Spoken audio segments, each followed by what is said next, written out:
당신은 왜 당신의 구조국보다 훨씬 더 잘 사는가? 미국이 언제나 오늘날처럼 잘 살았던 나라는 아니다. 오늘날 미국의 1인당 실질 GDP는 1920년도에 비해 약 25배 수준이다. 당시에는 전체 인구수 가운데 소수만이 도시에서 살았고 대부분의 사람들은 농사에 종사했다. 라디오, 텔레비전, 실내배관, 쇼핑몰, 자동차, 비행기 혹은 기차와 같이 오늘날 우리가 당연히 생각하는 많은 재화와 서비스, 기술을 당시의 사람들은 사용은 고사하고 상상조차 할 수 없었다. 미국과 여러 다른 나라들은 새로운 재화, 서비스, 기술을 개발하면서 지난 200년 동안 1인당 실질 GDP를 엄청나게 증가시켰다. 이러한 과정에서 경제 성장이라고 부른다. 이 장에서 다루는 핵심적인 질문은 미국과 여러 다른 나라들은 지난 두 세기에 걸쳐 어떻게 그리고 왜 이처럼 현저한 경제 성장을 달성한가 한 것이다. 이 장의 개요 1. 20, 21-1 경제 성장의 힘 21-2 한 나라의 경제는 어떻게 성장하는가 2B의 2 당신은 왜 당신의 구조부보다 훨씬 더 잘 사는가 21-3 경제 성장과 기술의 역사 핵심 개념 경제 성장은 장기간에 걸쳐 1인당 실질 GDP가 얼마나 증가하는가를 측정한다. 오늘날 많은 국가의 높은 1인당 실질 GDP 수준은 지난 200년 동안 급속한 경제 성장의 결과이다. 지속적인 경제 성장은 기술 진보에 달려 있다. 여러 나라의 역사적 성장률에는 상당한 차이가 있는데 1인당 실질 GDP 수준의 차이는 대체로 이에 기인한 것이다. 경제 성장은 빈곤을 줄이기 위한 가장 강력한 도구이다. 21-1 경제 성장의 힘 제20장에서 총소득이 어떻게 결정되는지를 보았다. 이제 이런 아이디어들은 이용하여 왜 여러 나라들이 지난 200년 동안 훨씬 더 부유해졌는지 이해할 수 있는 일을 시작할 수 있고 이를 통해 앞장에서 소개한 국가 간의 소득 격차를 이해하는 새로운 시각을 얻을 수 있다. 이 장 전체에 걸쳐 실질 GDP에 대해서 이야기한다. 19장에서 논의한 것처럼 이는 한 경제가 생산한 가치를 표현하기 위해 특정한 기준 연도, 이 장에서는 보통 2011년도의 물가를 사용하여 GDP를 측정하는 것이다. 미국의 경제 성장의 객관, 도표 21-1은 지난 200년에 걸쳐 미국이 1인당 실질 GDP의 추세를 보여준다. 20장에서는 서로 다른 국가의 소득을 의미 있게 비교하기 위하여 소득을 일정한 상품의 꾸러미 비용으로 확산하여 조정하였다. 19장에서는 서로 다른 시기의 소득을 의미 있게 비교할 수 있도록 해주는 실질 GDP를 구하기 위해 어떻게 인플레이션을 감안하여 조정하는지 살펴보았다. 이러한 작업도 기준연도의 화폐, 가치, 즉 불변의 가격에 따라 실질 GDP나 소득을 조정해 주는 것임을 상기하자. 이 장에서는 마찬가지 방식으로 조정한 소득을 사용한다. 도표 21-1은 2011년 불변의 가격으로 나타난 미국의 1인당 실질 GDP 수준으로 보여주므로 예를 들어 1967년 소득이 2011년 가격으로 환산하면 얼마나 해당할지 나타낸다. 도표 21-1은 1820년과 2012년 사이에 미국의 경제 성장을 명확하게 보여준다. 경제 성장 혹은 성장은 한 경제의 1인당 실질 GDP를 증가를 일컫는다. 비록 증가가 전적으로 일관되지 않고 경기 변동에 따라 들쑥날쑥 움직임들을 있기는 하지만 이 그래프는 지난 200년 동안 미국의 경제의 1인당 실질 GDP의 뚜렷한 증가, 즉 경제 성장을 보여준다. 들쑥날쑥한 움직임들 가운데 두드러지는 하나가 1929년에 시작되어 미국 1인당 실질 GDP의 대표적인 수축을 기록한 대공황이다. 대공황의 중요성이나 수백만 명의 인생에 끼친 충격에도 불구하고 대공황은 일시적인 사건이며 그 전이든 후이든 지속적이고 일관된 1인당 GDP 성장이 미국 경제를 특징짓는다. 이 장에서 이 같은 장기적인 움직임에 초점을 맞추고 뒤에 여러 장에서 대공황과 같은 경기 변동의 주제를 다시 살펴볼 것이다. 도표의 21-1에 그려진 계속된 경제 성장의 결과 오늘날 미국 1인당 실질 GDP와 생활 수준은 1980년대에 비해 훨씬 더 높은 수준이다. 예를 들어 1인당 실질 GDP는 1820년에 2,806달러였던 것이 1950년도에는 14,655달러, 2012년도엔 5752달러로 증가했다. 모두 2011년도 불변 가격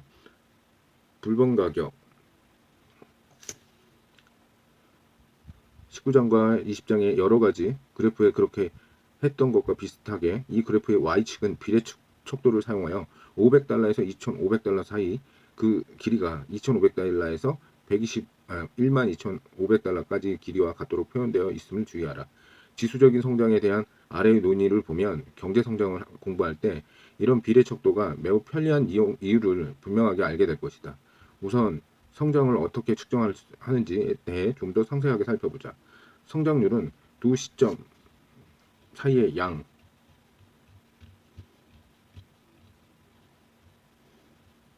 두 시점 사이의 양,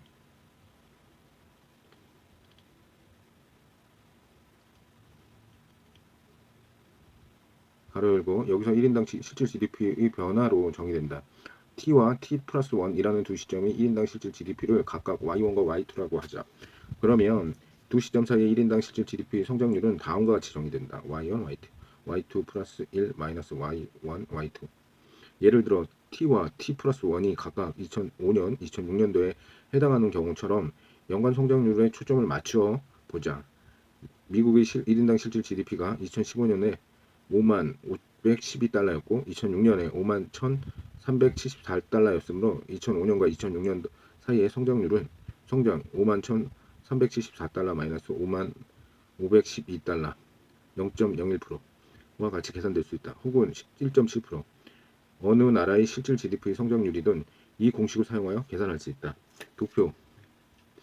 지수적 성장이 일어나는 것은 새로운 성장이 과거의 성장에 의해 만들어지고 그 효과가 복리 방식으로 누적되기 때문이다. 도표 21-1은 이 공식을 사용하여 계산된 1950년대, 2014년도 사이에 미국 경제 1인당 실질 GDP의 연간 성장률을 나타낸 것이다. 평균 성장률은 약 2.03%로 양의 값이지만 여기서 경기 변동을 볼 수 있다. 2008년도에 시작된 경기 변동은 대침체에 대해서 26장에서 훨씬 더 자세히 논의할 것이다. 실질 GDP가 1인당 실질 GDP와 같이 변수의 증가가 대체로 일정한 성장률로 묘사될 수 있는 성장 과정을 말한다. 지수적 성장. 경제 성장에 관한 우리의 논의에서 중요한 것은 지수적 성장이라는 개념인데 이는 어떠한 양이 대체로 일정한 성장률로 증가하는 과정을 일컫는다. 지수적 성장은 어떤 변수의 가치 증가분 위 방정식에는 y 플러스 yt1 마이너스 t yt의 출발 시점의 가치 위 방정식 출발 시점의 가치에 비례하기 때문에 일어나는 현상이다. 곧 설명하듯이 새로운 성장이 과거의 성장 위에 만들어지고 그 효과가 복리 방식으로 누적되기 때문에 이러한 현상이 일어난다. 이 도표 21-2 1950년과 2014년 사이에 미국의 1인당 실질 GDP의 연간 성장률 1인당 실질 GDP의 연간 성장률은 평균 성장률의 중심으로 단기적 변동을 보인다. 이는 곧 경제 성장률의 차이가 비교적 크지 않더라도 여러 해에 걸쳐 성장이 이루어진 후 양적인 수준의 차이가 매우 커진다는 것을 뜻한다. 경제 성장의 지수적 성격은 제20장에서 본 것처럼 국가 간 1인당 실질 GDP가 그토록 큰 차이가 존재하는 대표적인 이유 가운데 하나이다. 지수적 성장과 그 함의를 이해하기 위해서 변수 YT가 2000년에 1의 값을 갖고 매년 5%의 일정한 성장률을 증가하는 간단한 사례를 생각해보자. 2015년에는 이 변수를 어떻게 될 것인가? 얼핏 생각해보면 출발값 1년치의 증가분이 0.05%, 0.05를 15번, 2000년에서 2015년도까지 매년씩 더해주면 될 것 같다. 15 곱하기 0.05, 0.75이므로 1.75의 값이 된다. 하지만 복리 방식의 누적의 힘이라는 요인을 고려하지 않았기 때문에 이러한 식의 계산은 성장이 어떻게 일어나는지에 대한 정확한 묘사가 아니다. 2001년부터 한 해씩 따져보면 성장률이 5%이므로 Y 2001년은 1.05 그렇다면 2002년도에는 어떻게 될 것인가? 여기서 핵심은 2001년과 2002년 사이에 추가적으로 성장하는 5%는 1이 아니라 1.05에서 시작한다는 사실이다. 따라서 y는 2002년 1.05 곱하기 1.05, 1.1025가 된다. 마찬가지로 2003년에는 1.1025 곱하기 1.05, 1.1576이며 이 되며 이런 식으로 계산을 하면 2015년도에는 2.0789가 된다. 이 숫자가 대략 추측된 값은 1.75보다 더 큰 이유는 지수적 성장의 근본적인 원인이 복리 방식의 누적 때문이다. 지수적 성장이 일어나는 이유는 현재 성장이 과거의 성장 위에서 만들어졌기 때문이다. 예를 들어 2003년을 구할 때 2002년의 수준에서 1.1025로에서 출발하여 5% 성장하면 1.1025 곱하기 1.05는 1.1576을 얻게 된다. 이는 두 가지 기간 모두 5%의 성장을 했더라도 2002년도부터 2003년도까지 증가합은 1.1576 마이너스 1.1025는 0.0551 이 2000년도부터 2001년도까지 증가합은 0.05보다 더 크다는 것을 의미한다. 지수적 성장의 함의를 가운데 하나는 지수적으로 성장하는 변수를 그래프에 나타내기 위해서 도표 21-1의 y축처럼 미래척도를 사용하는 것이 훨씬 더 편리하다는 것이다. 이것은 직관적으로 쉽게 이해할 수 있다. 1000에서 시작하여 10% 성장할 경우 1100이 되지만 만에서 시작할 경우에는 10만에서 시작할 경우에는 11만이 된다. 두 가지의 증가분은 매우 다르지만 100대 10만 둘 다 시작한 값이 10%라는 동일한 비율에 해당한다. 따라서 이러한 변화의 비례척도가 표시되면 1000에서 시작하든 10만에서 시작하든 상관없이 10% 성장은 Y축 상의 동일한 거래에 해당할 것이기 때문에 이렇게 하는 것이 성장률을 보여주기에 더욱 효과적이다. 도표 21-3은 비례척도를 사용하지 않을 경우 도표 21-1은 어떻게 표현되어지는지 보여준다. 비례척도를 사용한 21-1의 경우에는 미국의 1인당 실질 GDP가 대체로 일정한 성장률로 성장해 온 것이 분명하게 보여주지만 도표 21-3의 경우에는 미국의 1인당 실질 GDP가 가속적으로 성장해 온 것 같은 잘못된 인상을 보여주는 알 수 있다. 지수적 성장의 힘을 이해하기 위해서는 1810년경에 만약 $1000로 1인당 실질 GDP 기준이 동일한 두 나라를 생각해보자. 더욱이 두 나라가 모두 지수적 성장을 하는데 1인당 실질 GDP가 한 나라의 2%는 다른 나라의 1%를 성장한다고 가정하자. 얼핏 생각하면 이 차이는 작아 보인다. 선택과 결과. 지수적 성장의 힘. 여러분들에게 다음과 같은 두 가지 선택 대안이 있다고 하자. 하나는 급여가 월 $1000에서 시작하여 매월 6%씩 증가하는 일자리이고, 다른 하나는 $2000에서 시작하여 급여가 인상이 없는 일자리이다. 당신은 둘 가운데 어느 일자리를 더 선호하는가? 당연히 답은 사람마다 다를 것이다. 만약 당장 돈이 필요한 사람이라면 $2000의 월급을 받는 것을 꿀릴 것이다. 하지만 그 일자리 제안서에 서명하기 전에 매월 6%씩 급여가 인상된다는 것에 함의에 대해서 생각해보라. 매월 6% 인상되면 월급은 불과 1년 후에 $2000를 넘어설 것이고 4년 후에는 $16,400가 될 것이다. 따라서 여러분은 1년 이상 이 일자리에 종사할 생각을 하고 있다면 더 낮은 급여 수준에서 시작하는 것이 훨씬 더 나은 선택일 것이다. 지수적 성장 때문에 일자리에 잠시 동안 종사하려는 사람들에게는 첫 번째 선택의 대안이 매력적이다.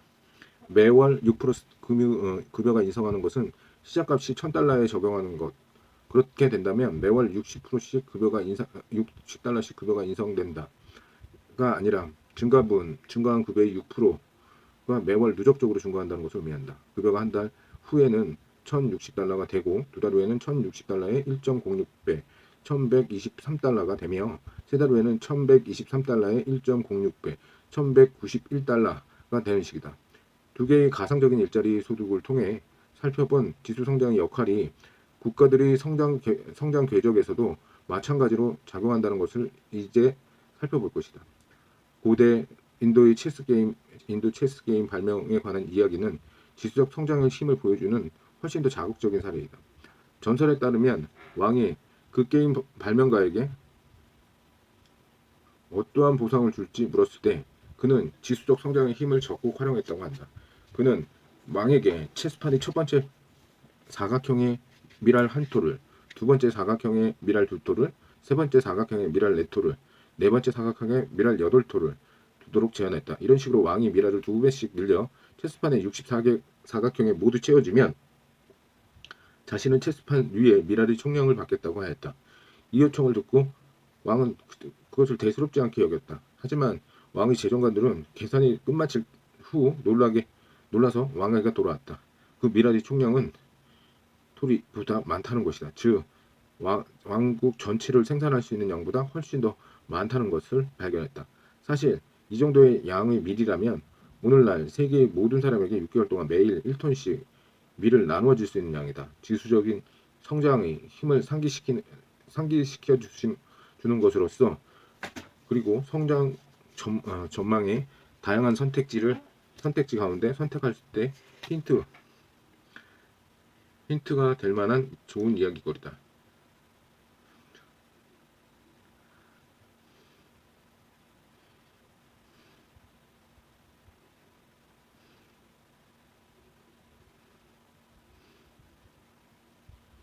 성장률 비교.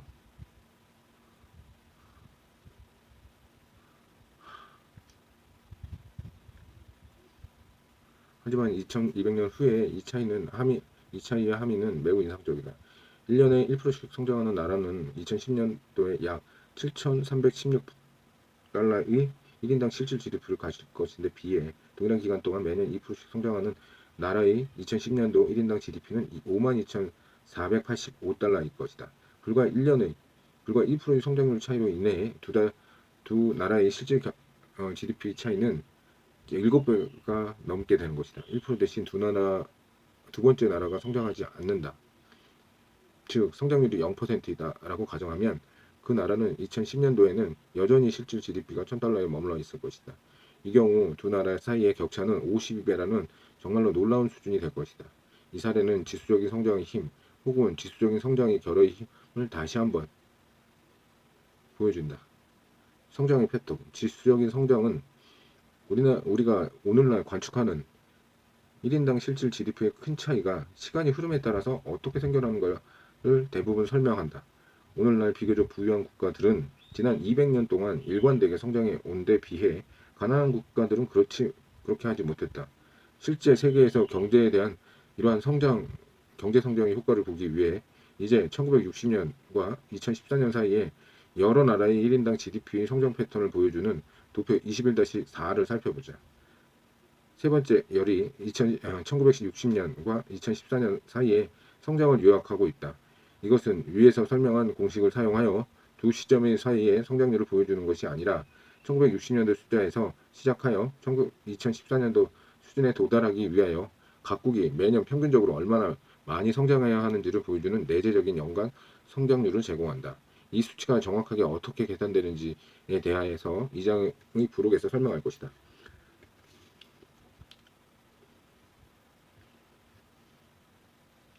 여러 나라의 1인당 GDP와 성장, 구매력 평가성 조정 2011년 불변가격 2014년 1인당 GDP는 1960년대 1인당 GDP와 두 점 사이의 1인당 GDP의 연평균 성장률이 의해 결정된다.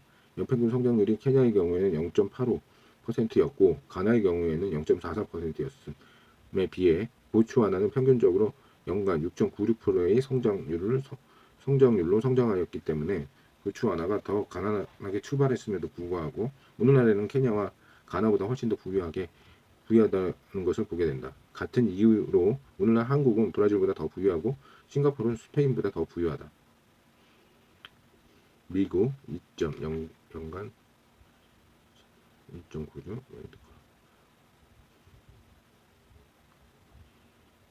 6.49 중국 4.59 6. 보츠와나 이러한 비교는 무엇을 말해주는가? 우선 미국, 영국, 프랑스에서 구매력 평가 조정 1인당 GDP가 상당히 뚜렷하게 증가했음을 알 수 있다. 이는 마지막 열의 성장률에 대해서도 확인할 수 있다. 예를 들어 미국과 영국 두 나라 모두 1960년대부터 2014년도까지 약 2%의 연평균 성장률을 보여준다. 다음으로 싱가포르, 스페인, 한국, 보츠와나, 중국은 훨씬 더 적은 PPT 구매력 평가선의 조정 1인당 GDP의 증가와 더불어 더 높은 경쟁 성장률을 경험했음을 알 수 있다. 1960년대 이 다섯 나라는 모두 미국보다 상당히 많이 가난했지만 2014년에는 미국과 격차를 일부 혹은 또는 대부분 좁혔다. 이 같은 성공은 이 나라들이 더욱 높은 성장률에 반영되어 있다. 예를 들어 이 기간 보츠와나와 한국, 싱가포르의 PPT 조정 1인당 GDP 연평균 성장률은 5%를 넘었고 중국의 경우에는 4.51%이다. 더 많은 부유한 국가들과의 격차를 좁히지 못했지만 매우 제한적인 정도로 좁혔던 나라도 있음을 알 수 있다. 성장률이 미국과 비슷하거나 단지 조금 더 높은 멕시코, 브라질, 인도 등이 이러한 나라에 포함되어 있다.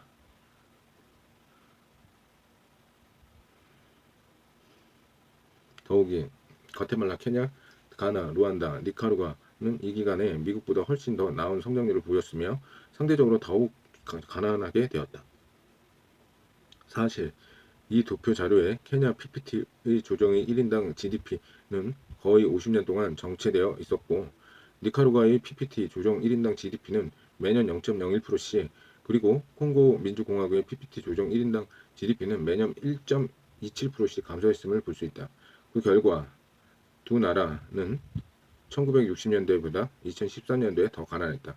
이 두 나라의 PPT 조정 1인당 GDP는 미국에 비해 어떻게 변했는가? 도표 21.5는 도표 21.4에서 몇 나라를 골라 각국의 1인당 GDP를 미국의 1인당 GDP로 나눈 값을 그려서 이를 살펴볼 것이다. 전반적인 패턴은 21.4에 나타난 것과 일치하지만 이 기간에 이 나라의 성장은 몇 가지 흥미로운 사실을 보여준다. 예를 들어 영국의 PPT 조정 1인당 GDP는 1950년대 이후 미국의 PPP 조정 1인당 GDP의 약 70에서 80% 수준에 머물러왔다. 스페인과 한국은 시작 시점에 매우 다른 소득 수준에 불과했지만 두 나라 모두 초기에 급속한 성장의 질주를 보였다. 두 나라 모두 상대적인 하락 시기도 있었지만 1980년대에 두 나라는 미국과의 격차를 많이 좁혔다. 브라질도 1950년대, 1960년대에 비교적 빠른 성장률을 경험했으며 미국과의 격차를 조금 좁혔다. 그러나 1980년대에 이런 과정이 다시 역전이 되어 2010년도 브라질 PPT 조정 1인당 GDP는 미국의 1인당 GDP 20% 수준이었고 1950년대에 시작할 때보다 그다지 높지 않은 수준이었다. 끝으로 마오쩌둥이 공산당 독재 시기 동안 미국과 중국 사이에 엄청난 격차가 있었지만 1970년도 76년 마오쩌둥 사망과 1978년도 중국 경제 개방 이후 이 격차는 빠르게 좁히기 시작하였다. 지난 50년 동안 성장 패턴은 더욱 완전하게 묘사하기 위하여 1960년도와 2014년도의 데이터를 구할 수 있는 모든 국가의 경제 성장률을 그래프로 나타낸 것이 도표 21.7이다. 이 도표는 각국의 성장률 사이에 매우 큰 차이가 있음을 보여준다. 한국과 싱가포르 같은 나라는 매우 높은 성장률을 보인 반면 니카루가와 콩고 민주공화국, 짐바브웨 같은 몇몇 나라는 이 기간에 마이너스 성장률을 보였다. 역사적 데이터를 사용하면 1960년보다 훨씬 더 과거로 돌아가 국가 간의 성장을 비교할 수 있다. 이러한 성장 패턴은 간단한 방식으로 보여주기 위해 도표 21.8에서는 여러 나라에 대해 1820년, 1870년, 1920년, 1970년, 2010년 1인당 GDP 수준, PPP 조정 2011년 불변 가격과 1820년과 2010년 사이 그리고 1920년과 1910년 사이의 연평균 성장률을 연구한다. 1920년에는 국가 간의 소득 수준이 그렇게 차이가 나지 않았음을 볼 수 있다. 예를 들어 미국은 멕시코보다 단지 2배 정도 부유했다. PPP 구매력 평가설 조정 1인당 GDP는 미국이 1873달러였음에 비해 멕시코는 863달러였다. 그러나 2010년이 되면 두 나라 사이에 상당한 격차가 존재하는데 이는 두 나라의 상이한 성장률로 설명될 수 있다. 1820년부터 2010년 사이에 미국의 연평균 성장률은 1.65%인데 비해 멕시코의 연평균 성장률은 1.33%로 성장했다. 미국과 인도 사이의 대조는 훨씬 더 분명했다. 1980년도 인도는 미국의 PPT 조정 1인당 GDP의 절반 수준에 조금 못 미치는 수준에서 출발했다. 하지만 2010년도에는 그 격차가 10배가 되었다. 물론 이것 역시 두 나라의 PPT 조정 1인당 조정 성장률 차이에 따라 직접적인 결과이다. 도표 21-8은 1820년도에 영국이 미국보다 상당히 부유했다는 것을 보여준다. 하지만 2010년도에 미국이 영국보다 30%더 부유하다. 이러한 변화는 성장률 차이 때문이다. 미국이 매년 1.65%의 성장한 데 비해서 영국은 1.29%씩 성장했다. 이처럼 비교적 작은 성장률의 차이가 미국이 영국을 추월하여 2010년도엔 더 부유해질 수 있는 충분한 이유였다. 이 도표에서 스페인과 중국, 한국을 포함한 여러 국가들이 1970년대까지 미국에 비해 얼마나 더 가난해졌는지 볼 수 있다. 하지만 이 나라들이 지난 40년 동안 미국보다 더 빠르게 성장하여 이전에 넓혀졌던 격차를 좁혔다는 사실도 보여진다. 이런 성장의 일부를 따라잡기 성장이라고 부르는 것이다.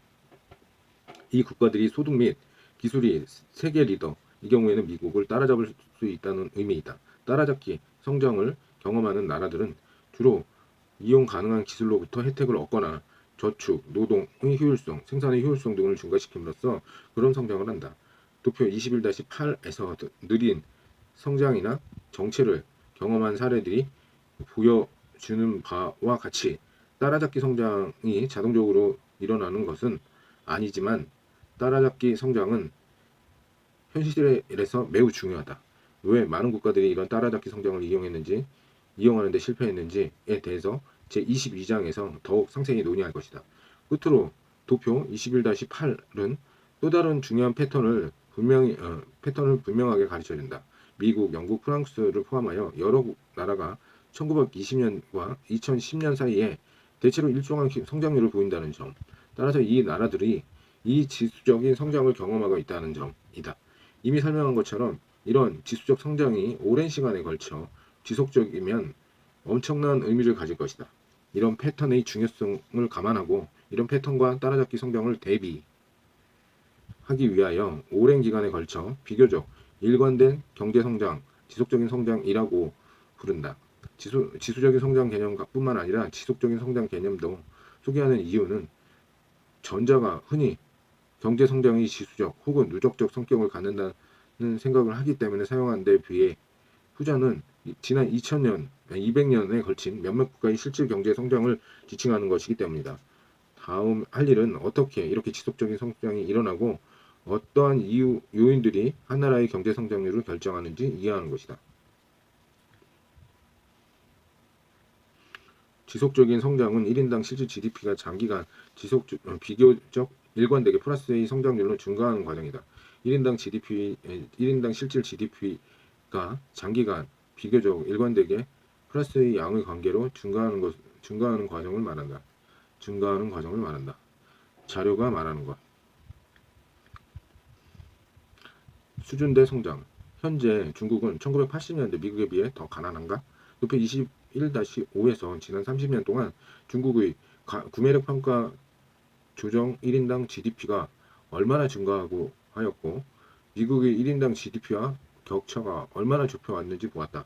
이제 1960년대 이후에 중국과 미국의 PPT 조정 1인당 GDP 도표를 다 나타낸 21-6을 살펴보자. 이 그림은 미국과 중국 사이의 격차가 넓어지고 있고 중국이 상대적으로 더 가난해진다는 인상을 보여준다. 하지만 그렇지 않다. 사실 도표 21-6의 6과 같은 그림으로부터 중국이 미국에 비교하여 더 가난해지고 있는지 더 부유하고 있는지 판단하고자 하는 것은 즉 지수적 성장의 보여주는 변수들이 비교하는 것은 흔히 범하는 오류의 한 사례이다. 바로 이러한 오류를 피하기 위해서 21-5에서 지난 65년간 걸쳐 여러 나라의 PPP 조정, 구매력 평가 조정, GDP를 상대적으로 어떻게 변화했는지를 보여주는 비례척도를 세로축에 사용한다. 이러한 작업이 장점으로 이해하기 위해서는 가상의 두 나라를 생각해보자. 첫 번째 국가의 PPP 구매력 평가의 조정 1인당 GDP는 약 2만 달러이고 두 번째 국가의 PPP 조정 1인당 GDP는 10,000달러로서 첫 번째 국가가 두 번째 국가보다 2배 더 부유하다고 하자. 이제 두 나라가 모두 10%씩 성장한다고 가정하자. 첫 번째 국가가 22,000달러, 두 번째 국가가 11,000달러의 PPP 조정 1인당 GDP를 갖게 될 것이다. 두 국가의 PPP 조정 1인당 GDP 사이의 비율은 변하지 않았지만 절대적인 소득 격차는 $10,000만큼 증가한다. 따라서 성장이 지수적일 때 PPP 조정 GDP 수준이 비교하는 것은 바람직하지 않다. 지수적 성장이 존재하는 상황에서 상대적 GDP가 안정적으로 유지되면 절대적인 격차가 증가할 것이다. 이러한 이유로 비율을 살펴보는 것이 도표 21-5에서 해야 할 올바른 방식이다. GDP가 투자처럼 지수적인 성장을 보이는 변수들을 나타낼 때 비율이 아니라 수준을 비교하는 것이 자주 반복되는 오류이다. 비율이 아니라 수준을 비교하는 것은 자주 반복되는 오류이다.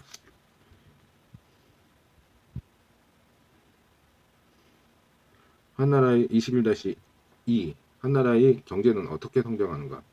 20장에서 공부한 총생산함수가 이 질문에 대한 첫 번째 답을 제공하였다. 총생산함수 Y는 A, K, AF, KH는 GDP는 물적 자본과 노동의 총효율성 단위라는 두 생산 요소와 연결시켜 준 것으로 상기해보자. 총생산 함수는 또한 기술 수준에 또 의존하는데 이는 앞장에서 본 바와 같이 기술 진보 예컨대 그 경제가 이용할 수 있는 지식의 혁신과 팽창과 생산의 효율성 양자 모두로부터 초래되는 생산성의 수준을 포착한 것이다. A가 변화하면 총생산 함수는 이동한다. 한 국가는 1. 물적 자본의 양 K를 증가시킴으로써 2. 노동의 총효율성 단위인 H가 증가시킴으로써 그리고 3. 기술인 A를 개선함으로써 GDP를 증가시킬 것이다. 2절에서 이 세 가지 영역을 좀 더욱더 자세히 살펴본다. 그리고 그 경제의 모든 장비, 기계, 자동차, 비행기, 컴퓨터와 거물과 같은 구조물들의 가치를 나타내는 물적 수통 K를 생각해보자. 물적 자본 수통 K 따라서 GDP는 투자, 물적 자본 축적으로 또 불리는 과정도 증가시킬 수 있다. 1960년도에서 2013년도까지 1인당 GDP 연평균 성장률 PPT 과수 소수 국가들은 보츠와나, 싱가포르, 한국은 연평균 성장률이 5%가 넘는 속도로 빠르게 성장하였다. 한편 짐바브웨나 콩고 민주공화국, 니카라과와 같은 나라는 1960년대 이래 마이너스 성장률을 보여왔다. 1820년 이후 몇몇 나라의 1인당 GDP 구매력 평가 조정 2011년 불변 가격 1820년에 여러 나라들이 상당히 비싼 수준의 1인당 GDP를 가졌다. 그 이후 미국과 영국과 같은 일부 국가들은 일정한 속도로 성장하는 데 비해 다른 국가들은 그렇지 못했기 때문에 1인당 GDP 차이가 더 커졌다. 국민소득 계정 항등식 Y는 소득은 소비 플러스 투자 플러스 정부 지출 플러스 X 수출 마이너스 수입의 의미하는 계정을 19장에서 공부했다. 여기서 C는 소비, 재화 서비스를 위한 가계의 지출, I는 투자, 민간 주체의 투자재에 대한 지출, G는 정부의 재화의 서비스 구매, X는 수출, M은 수입이다. 만약 수출과 수입이 없는 폐쇄 경제를 가정하고 정부를 무시한다면 정부, 수출, 수입은 0이 될 것이다. 그렇게 되면 국민소득 계정은 다음과 같을 것이다. Y는 이꼬르 소비 플러스 투자. 다시 말해 GDP는 총소비와 총투자의 합과 같다. 이것은 또한 투자가 총저축으로부터 직접적으로 비롯됐다는 것을 의미한다. 왜냐하면 정부 지출에는 정부 지출이 없는 폐쇄 경제에서 모든 소득이 소비되거나 혹은 저축될 것이다. 저축될 것이므로 GDP는 총소비와 총저축의 합과 같기 때문이다. 따라서 아래와 같이 나타날 수 있다. 투자는 저축.